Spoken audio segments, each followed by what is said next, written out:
একটা গেম যেখানে হার মানা মানে মৃত্যু। স্কোয়াড গেম সিজন 3 আবারও ফিরে এসেছে। সে ভয়াবহ গেম যেখানে টাকার লোভে জীবন দিতে হয় আর বেঁচে থাকাটাই সবচেয়ে বড় যুদ্ধ। এবার খেলা আগের থেকেও ভয়ানক, কারণ এবার শুধু টিকে থাকা নয়, নিজের অতীতের সাথেও লড়তে হবে।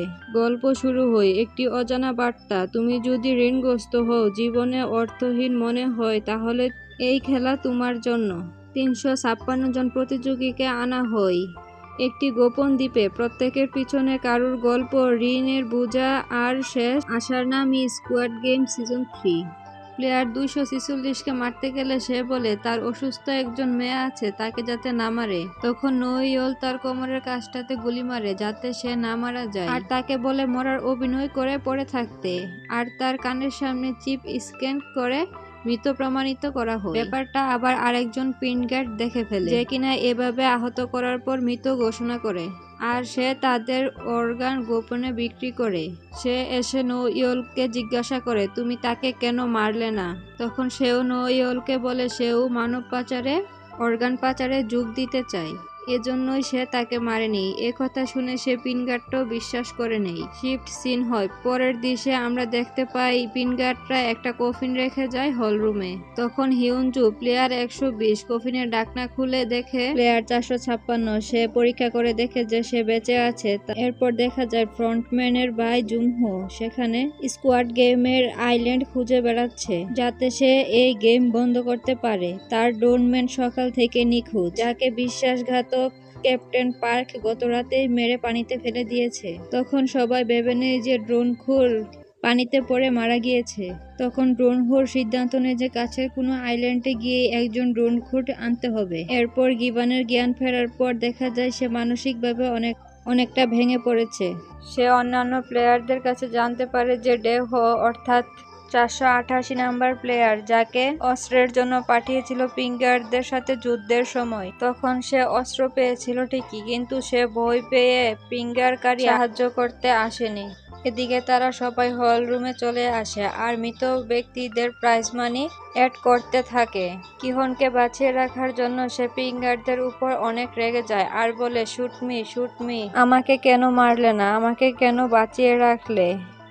এদিকে এই সব কাহিনী সিসি ক্যামেরাতে বসে বসে দেখছিল। তখনই তার কাছে কল আসে ক্যাপ্টেন পার্কের। সে বলে জুনখোর তোড়জোড় করে এ আইল্যান্ড খুঁজতেছে। তাকে সে বলে, তুমি যেভাবেই পারো না কেন জুনহোকে এ আইল্যান্ড থেকে দূরে রাখবে যতদিন পর্যন্ত এই গেম শেষ না হয়, আর তা যদি সম্ভব না হয় তাহলে তাকে মেরে ফেলতে।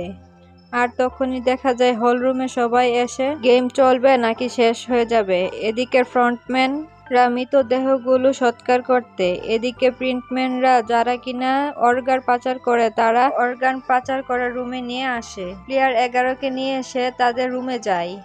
আর এদিকে দেখা যায় 41 জন প্লেয়ার বুটে খেলা চালিয়ে রাখার জন্য আবেদন জানিয়েছে, আর 18 জন ছিল খেলার বিপক্ষে।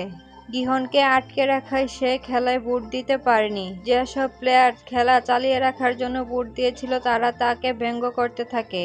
প্লেয়ার নম্বর 44 সে এসে বলে, তুমি এখানে নিচ থেকে আসোনি, তোমাকে আগের গেমের আত্মারা এখানে পাঠিয়েছে, তাদের অভিশাপ পড়েছে তোমার উপর। এ কথা শুনে সে অনেক রেগে যায় আর তাকে মারতে চলে আসে। তখন অন্যান্য প্লেয়াররা এসে তাদেরকে থামায়। এবং অন্যদিকে সার্চ অন পিঙ্গার রুমে গেলে দেখা যায় 3 জন পিঙ্গার 211 নম্বর প্লেয়ারের দেহ কফিন থেকে বের করে টেবিলে রাখছে। তারা গার্ড 11কে দেখে ভয় পেয়ে যায়, আর তখন সে বলে, তোমাদের ভয় পাওয়ার কিছুই নেই, গার্ড 11 আমাদেরই পক্ষে। তখনই আচমকা ভাবে গার্ড 11 সবাইকে বন্দুক দিয়ে অ্যাটাক করে, তারপর একজন সার্জনকে রেখে সবাইকেই মেরে ফেলে। তখন সে সার্জনকে জানায় 211 নম্বর প্লেয়ারকে বাঁচিয়ে রাখতে, আর নয়তো সে তাকেও মেরে ফেলবে। এখানে জুনহুর এসে তার একজন প্লেয়ারকে বলে, তুমি কি রাতে ফ্রি আছো? তাহলে তোমার সাথে বসে একটু গল্প করা যাক। তখন সে গল্প করতে করতে বলে তার ক্যাপ্টেন জুনহুর উপর সন্দেহ আছে, কারণ সে রাত একটা শব্দ শুনে সেও বাইরে এসেছিল। তখন দেখে তার হাতে একটা স্ক্রুড্রাইভার ছিল। তখন জুনহু বলে যে স্ক্রুড্রাইভার দিয়ে সে হয়তো অন্য কোনো কাজ করতেছিল। আমি তাকে অবিশ্বাস করি না, কারণ সে আমার জীবন বাঁচিয়েছিল। তুমি এখন গিয়ে ঘুমাও, কারণ সে কালকে সকালে সেখান থেকে বের হয়ে যায়। কিন্তু তাদের সাথে জুনহু যায় না। সে বলে তুমি যাও, আমি ক্যাপ্টেন পার্কের উপর নজর রাখি আর দেখি কি হয়। আমার সন্দেহ কখনো ভুল হতে পারে না। পরে দেখি যে ডেহুর বিশ্বাসঘাতকতার ঘটনা কিহনের উপর ডেহর মারাত্মকভাবে রেগ উঠে যায় আর সে এক দৃষ্টিতে তাকিয়ে থাকে আর ডেহু তখন তাকে ভয় পেয়ে যায়। পরের দিন সকালবেলা শুরু হয় নতুন গেমের। তখন যাওয়ার সময় তারা দেখতে পায় তাদের বিদ্রোহীদেরকে মেরে তাদের লাশ ঝুলিয়ে রাখা হয়েছে। সেটা দেখে তারা অনেক ভয় পেয়ে যায় আর এটা করেছে যাতে তারা তাদের বিদ্রোহী করার কোনো সুযোগ না পায়। এরপর সকল প্লেয়ারদেরকে একটি রুমে নেওয়া হয়, যে রুমে একটি ড্রাম বল মেশিনের মধ্যে রেড আর ব্লু কালারের কিছু বল রাখা হয় আর সে অনুযায়ী এখান থেকে সবাই বল নিয়ে তাদের লাইনে দাঁড়াতে হবে। তখন প্লেয়াররা রং অনুযায়ী 30 জন করে দুইটি দলে ভাগ হয়ে যায়। গেম পরিচালনাকারী পিনগার্ড বলে আপনাদের পরবর্তী গেম হবে হাইড অ্যান্ড সেক, যেখানে ব্লু টিমের কাজ হবে লুকানো আর রেড টিমকে তাদেরকে খুঁজে এনে কমপক্ষে একজনকে মারতে হবে। যদি তা করতে না পারে তাহলে তাকে খেলা থেকে বাদ দেওয়া হবে, অর্থাৎ পিনগার্ড তাদেরকে মেরে ফেলবে। ব্লু টিম চাইলে এক্সিট গেট খুঁজে বের করে গেম থেকে বের হয়ে আসতে পারবে অথবা গেমের পুরোটা টাইম লুকিয়ে বাঁচতে পারবে। তখন পিনগার্ডরা প্রত্যেকটা প্লেয়ারের হাতে একটা করে বাক্স দেয় আর সে বাক্সের মধ্যে রাখা আছে চাবি, যে চাবি দিয়ে তারা ব্লু রুমের প্রত্যেকটা দরজা খুলতে পারবে, কিন্তু ভিতর থেকে লক করতে পারবে না। আর রেড টিমের বক্সের মধ্যে আছে ছুরি, যা দিয়ে তারা হত্যা করতে পারবে। পিনগার্ডরা আরো বলে যে খেলা শুরু হওয়ার আগে তোমরা চাইলে টিম বদলাতে পারো। তখন দেখা যায় প্লেয়ার নম্বর 7 আর তার বৃদ্ধ মা 149 একে অপরের সাথে টিম পরিবর্তন করে নেয়। তার মা রেড টিম ছিল, সে তার সাথে টিম পরিবর্তন করে কারণ তার মা বৃদ্ধ ছিল এবং অসুস্থ ছিল, সে কাউকে মারতে পারবে না। তখন সে তার মাকে বলে যে তুমি লুকিয়ে থাকবে আর গেম শেষে আমি তোমাকে নিতে আসবো। প্লেয়ার 233 তার প্রেগনেন্ট প্রেমিকার সাথে দল পরিবর্তন করে, তখন বলে গেম শেষে আমি তোমাকে নিতে আসবো। তখন সে তার কথা বিশ্বাস করতে চায় না, কিন্তু তার কথা শুনে বিশ্বাস হয়।